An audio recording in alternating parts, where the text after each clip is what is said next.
This is Just One Day, and today I'd like to encourage you from Nehemiah chapter 6, verses 11 through 13. And I said, should such a man as I flee?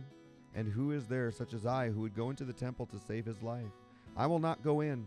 Then I perceived that God had not sent him at all, but that he pronounced this prophecy against me, because Tobiah and Sanballat had hired him. For this reason he was hired, that I should be afraid and act in that way and sin, so that they might have cause for an evil report, that they might reproach me. As the wall neared completion, Nehemiah's enemies changed their strategy. Having failed to stop the construction, Nehemiah's opponents decided to stop the man God had sent by threatening rumors would be reported to the king.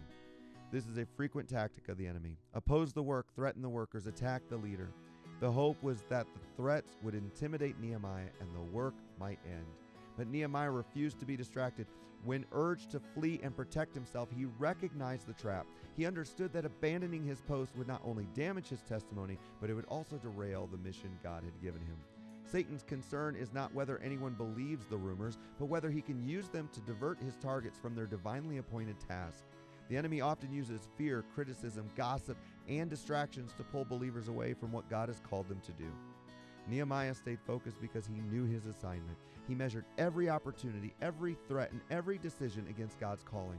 If it would hinder the mission, he refused to pursue it. Successful people are not those who never face opposition. They are those who refuse to be diverted by it. Be careful not to let distractions, criticism, or fear pull you away from what God has called you to do. For just one day, stay focused on your God-given assignment. Refuse to be sidetracked by the enemy's tactics and remain faithful to the work God has placed before you.